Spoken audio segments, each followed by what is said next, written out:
सभी साथियों को मैं पीसी यादव अपने academy of social studies channel पर अभिनंदन करता हूं। साथियों, आजकल हमारी जो स्पेशल क्लासेस चल रही हैं हिंदी की, उसी क्लास में अनेक शब्दों के लिए एक शब्द संबंधित टॉपिक पर आजकल हम आपसे चर्चा कर रहे हैं। तो आज उसी कड़ी को हम आगे बढ़ा रहे हैं और चलते हैं अनेक शब्दों के लिए एक शब्द।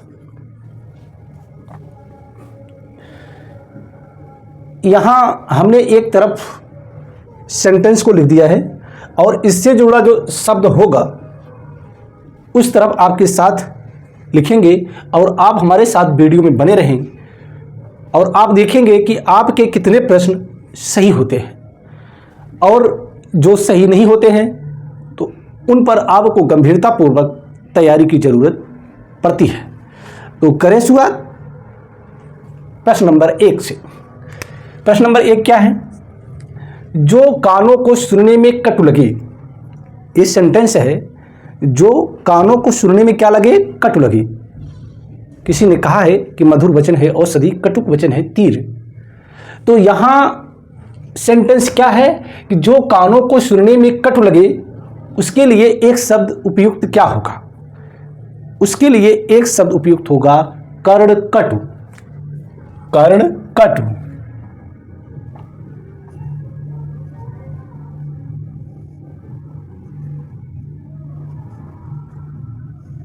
कर्णकटु।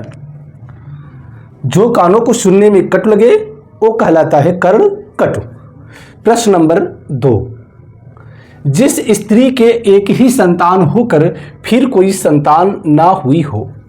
ऐसी स्त्री की चर्चा हो रही है जिसके एक संतान तो उत्पन्न हो गई है, यानी एक बच्चा पैदा हो गया है, इसके बाद अब दूसरा नहीं पैदा हो रहा है। यानी जिस स्त्री के एक ही संतान होकर फिर कोई संतान ना हुई हो, उसके लिए एक शब्द क्या होगा?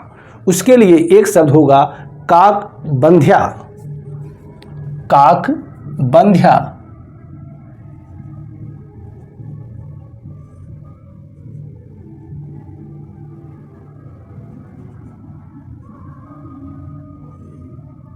वैसे आपको हम बता दें, स्त्रियों से संबंधित हमारा एक अलग वीडियो है। आप जाएं हमारे चैनल पे तो वहां आप देखेंगे जो स्त्रियों से संबंधित दुर्लभ वाक्यांश हैं उनका समावेश मैंने एक वीडियो में अलग से किया है। आप उस वीडियो को देखेंगे तो स्त्रियों से संबंधित सभी प्रकार के वाक्यांश आपको याद हो जाएंगे। तो प्रश्न नंबर 3। प्रश्न नंबर 3 क्या है? किसी वस्तु को देखने की बलवती इच्छा। किसी वस्तु को देखने की बलवती इच्छा। यहाँ किसी ऐसे वस्तु की बात हो रही है जिसको देखने के लिए बलवती इच्छा, यानी ऐसी इच्छा जो बलवती है। तो उसके लिए एक शब्द क्या होगा? उसके लिए एक शब्द होगा कौतूहल। कौतूहल।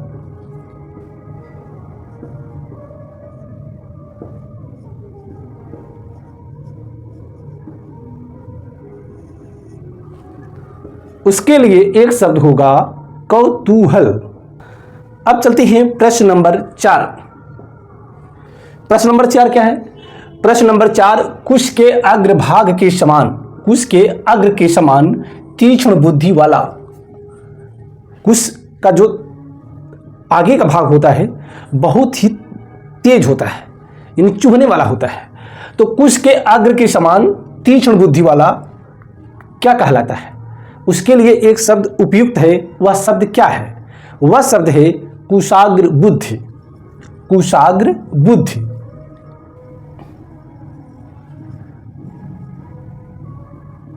कुशाग्र बुद्धि।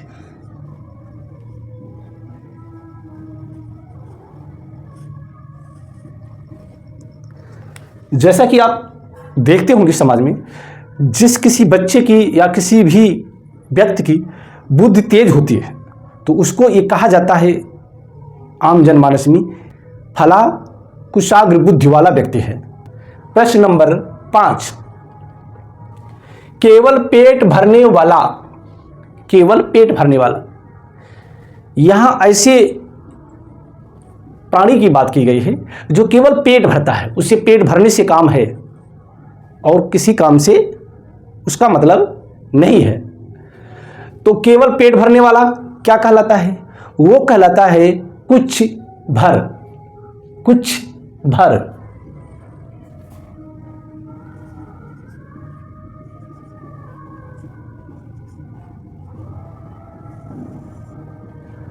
केवल पेट भरने वाला कहलाता है कुछ भर। अब चलते हैं प्रश्न नंबर 6 पे। प्रश्न नंबर 6 क्या है? प्रश्न नंबर 6, जो बात पूर्व काल से लोगों में कह सुनकर प्रचलित हो, ऐसी बात जो पहले से यानी पूर्व काल से लोगों में कह सुनकर प्रचलित हो। कुछ ऐसी भी बातें होती हैं जो आम जनमानस में लोगों के द्वारा आपस में कहा जाता है, उसके बारे में ऐसा नहीं कि कोई ठोस साक्ष्य है, नहीं, उसके बारे में लोगों में कह सुनकर जो बात होती है और होती चली आई है, तो उसके लिए एक शब्द उपयुक्त है, किंवदंती। किंवदंती।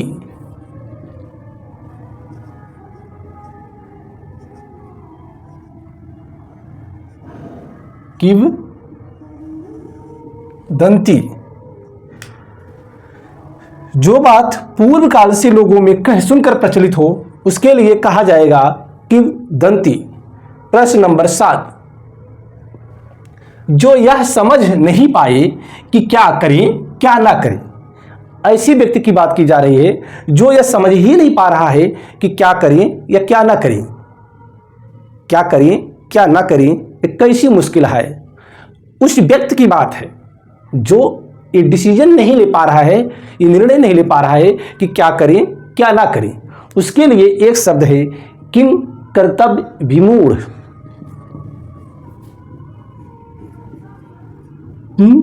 कर्तव्य विमूढ़।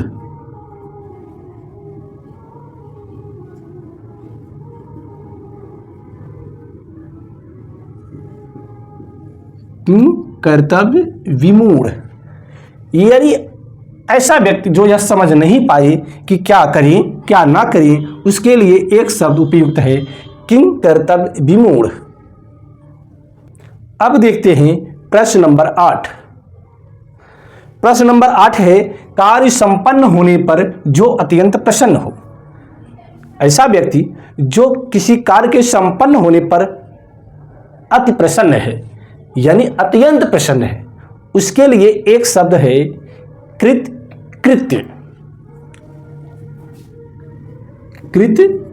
कृत्य।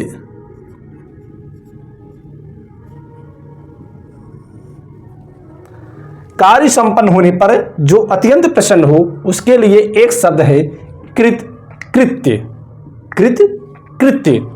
प्रश्न नंबर 9। प्रश्न नंबर 9 क्या है? जो सब शास्त्र पढ़ चुका हो, जो सब शास्त्र पढ़ चुका हो, उसके लिए एक शब्द है क्या? कृतागम। कृतागम।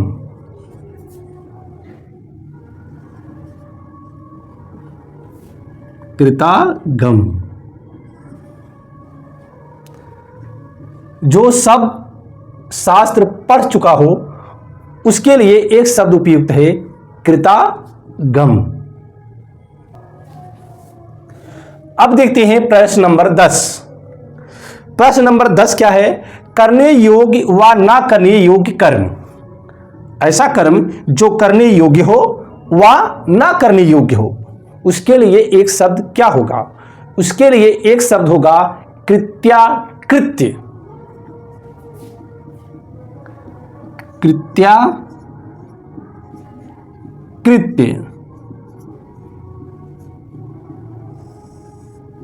शब्द कुछ जटिल है, लेकिन आप इसको 2-3 बार जब रिवीजन करेंगे तो आपको ये कंठस्थ हो जाएगा। इसको बहुत ज़्यादा हाय तौबा करने की ज़रूरत नहीं है, बार बार रिवीजन करेंगे तो याद हो जाएगा। करने योग्य व ना करने योग्य कर्म कहलाता है कृत्याकृत्य। प्रश्न नंबर 11। प्रश्न नंबर 11 क्या है? कांटों से भरा हुआ। कांटों से भरा हुआ क्या क्या कहलाता है? कांटों से भरा कहलाता है कंटकाकीर्ण। कंटकाकीर्ण। कंटकाकीर्ण, कंटकाकीर्ण। आप कभी समाचार पत्रों में सुनते होंगे या मीडिया के जरिए आप सुनते होंगे, जब कोई किसी महत्वपूर्ण पद पर पहुंचता है, जैसे कोई प्रधानमंत्री बनता है या मुख्यमंत्री बनता है, और परिस्थितियां उसके खिलाफ हों, तो वहाँ मीडिया बढ़ा चढ़ा के इन शब्दों का प्रयोग करता है कि कांटों भरा ताज, मुख्यमंत्री जी ने जो ताज पहना है, या फलाना व्यक्ति ने जो मुख्यमंत्री पद हासिल किया है, या मुख्यमंत्री पद का जो ताज पहना है वो कांटों भरा ताज है। तो यहाँ क्या है, कांटों से भरा हुआ, वो कहलाता है कंटकाकीर्ण। प्रश्न नंबर 12, जिसके सिर पर बाल ना उगे, जिसके सिर पर बाल ना उगे, उसके लिए एक शब्द क्या होगा? उसके लिए एक शब्द होगा खलवाट, खलवाट। एक एक शब्द आप देखेंगे, ये बहुत ही महत्वपूर्ण है। जब आरओ एआरओ का पेपर देने जाएंगे तब महसूस होगा कि ये शब्द, ये वाक्यांश आपके कितने लिए, आपके कितने उपयोगी साबित होंगे, वो उस समय परीक्षा कक्ष में ही फैसला हो पाएगा। लेकिन आप भरोसा करें, आप तैयारी करते रहें, लक्ष्य तो मिलेगा ही, लक्ष्य बना ही है आपके लिए। आखिर आप नहीं पाएंगे तो पाएगा कौन? प्रश्न नंबर 13, जो नभ में चलता है, जो नभ में चलता है, नभ माने आकाश, जो नभ में चलता है वो कहलाता है खेचर, खेचर। जो नभ में चलता है वो क्या कहलाता है? खेचर। अगर आप इस शब्द को भूल जाते हैं तो आप याद करें, खग माने क्या होता है? खग माने पक्षी होता है, और पक्षी कहाँ उड़ता है? आकाश में उड़ता है। तो ख से खग, ख से खेचर, टैली कर ले, याद हो जाएगा। प्रश्न नंबर 14, रात और संध्या के बीच की बेला, रात अभी हुई नहीं है, रात और संध्या के बीच की बेला,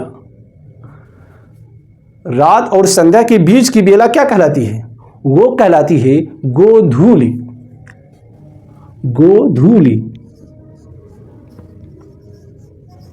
गोधूली। रात और संध्या के बीच की जो बेला होती है वो कहलाती है गोधूली। गोधूली क्यों कही जाती है? क्योंकि गोधूली, गो माने होता है गाय, धूल माने धूल। उस समय जब रात नहीं हुई है, शाम हो रही है, उस समय जब गायें चर करके मैदान से घर वापस आती थी तो धूल उड़ती थी उनके पैरों से। जब वो चलती थी तो क्या उड़ती थी? धूल उड़ती थी। तो इसीलिए उस समय को कहा गया गोधूली, गोधूली। यानी रात और संध्या के बीच की बेला कहलाती है गोधूली। प्रश्न नंबर 15, जिसके सिर पर चंद्रमा हो, जिसके सिर पर चंद्रमा हो, उसके लिए एक शब्द क्या होगा? उसके लिए एक शब्द होगा चंद्रशेखर, चंद्रशेखर। इसके लिए एक शब्द और है चंद्रचूड़, चंद्रचूड़।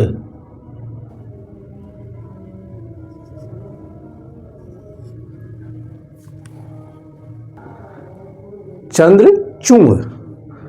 अब आपके लिए एक प्रश्न है, प्रश्न यह है कि चंद्रशेखर किसको कहा जाता है?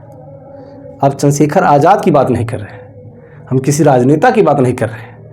चंद्रशेखर जो शब्द है किस देवता के लिए उपयुक्त है, इसका उत्तर आप कमेंट बॉक्स में जरूर दीजिएगा। तो चलते चलते एक बार पुनः इसका रिवीजन बड़ी तेजी के साथ करते हैं। प्रश्न नंबर 1, जो कानों को सुनने में कट लगे वो कहलाता है कर्णकट। प्रश्न नंबर 2, जिस स्त्री के एक ही संतान होकर फिर कोई संतान ना हुई हो उसके लिए एक शब्द है काक बंध्या। प्रश्न नंबर 3, किसी वस्तु को देखने की बलवती इच्छा कहलाता है कौतूहल। प्रश्न नंबर 4, कुश के अग्र के समान तीक्ष्ण बुद्धि वाला कहलाता है कुशाग्र बुद्धि।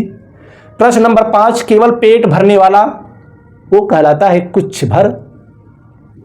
प्रश्न नंबर 6, जो बात पूर्व काल से लोगों में कह सुनकर प्रचलित हो वो कही जाती है किंवदंती। प्रश्न नंबर 7, जो यह समझ नहीं पाए कि क्या करें क्या ना करें उसके लिए एक शब्द उपयुक्त है किंग कर्तव्य विमूढ़। प्रश्न नंबर 8, कार्य संपन्न होने पर जो अत्यंत प्रसन्न हो उसके लिए एक शब्द उपयुक्त है कृत्य। प्रश्न नंबर 9, जो सब शास्त्र पढ़ चुका हो उसके लिए एक शब्द उपयुक्त है कृतागम। प्रश्न नंबर 10, करने योग्य व ना करने योग्य कर्म उसके लिए एक शब्द है कृत्याकृत्य। प्रश्न नंबर 11, कांटों से भरा हुआ उसके लिए एक शब्द है कंटकाकीर्ण। प्रश्न नंबर 12, जिसके सिर पर बाल ना उगे उसके लिए एक शब्द है खल्वाट। प्रश्न नंबर 13, जो नभ में चलता है उसके लिए एक शब्द है खेचर। प्रश्न नंबर 14, रात और संध्या के बीच की बेला कहलाती है गोधूली। और प्रश्न नंबर 15, जिसके सिर पर चंद्रमा हो कहलाता है चंद्रशेखर या चंद्रचूड़। तो ये वीडियो यहीं पर समाप्त होता है। ऐसे ही प्यार और स्नेह बनाए रखें और अपनी तैयारी को धार देते रहें। इसके साथ ही वीडियो को समाप्त करने की अनुमति दें। जय हिंद।